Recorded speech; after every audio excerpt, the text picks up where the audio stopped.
My name is Katia. I'm an Armenian girl who was born and raised in Belgium, and I'm a student in journalism at the Erasmushogeschool in Brussels. Today we're here to celebrate our freedom of speech. Everyone has their own opinions. That much is obvious. But have you ever thought about how we shape our mindset? How we come to our conclusions, or how our environment has played a big role since the beginning of our lives to shape us into the person we are today? Do you remember why you have the opinion that you have? Does anyone here remember? Are you sure that there isn't prejudice at play? I, for a fact, know that there are always exceptions in each family. The mindset of my Armenian family is different from my own in pretty much everything. Even my cousins who were born outside of Armenia are also a little bit more old-fashioned. So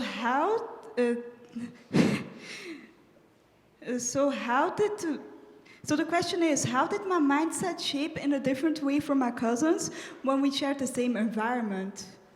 Firstly, I guess it has to do with how rebellious yet empathetic I am towards almost everyone.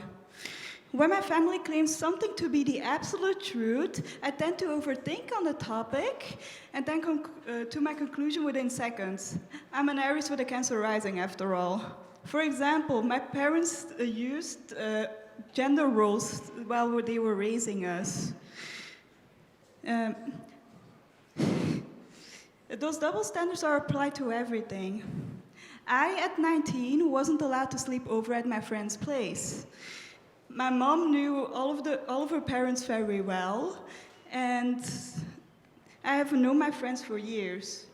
Yet somehow my brother, at 17, was able to stay at his friend's place, because my mom is so convinced that nothing bad will happen because he's a boy. Secondly, aside from molding my opinions by thinking about the topic in every single way that I can think of, I also do a little bit of research by reading books or searching on the internet.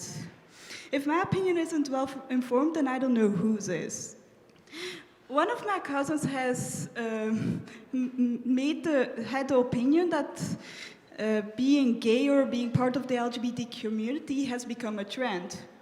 When I laid the suicide numbers in front of him, he couldn't counterattack my opinion. He couldn't come up with a counter-argument.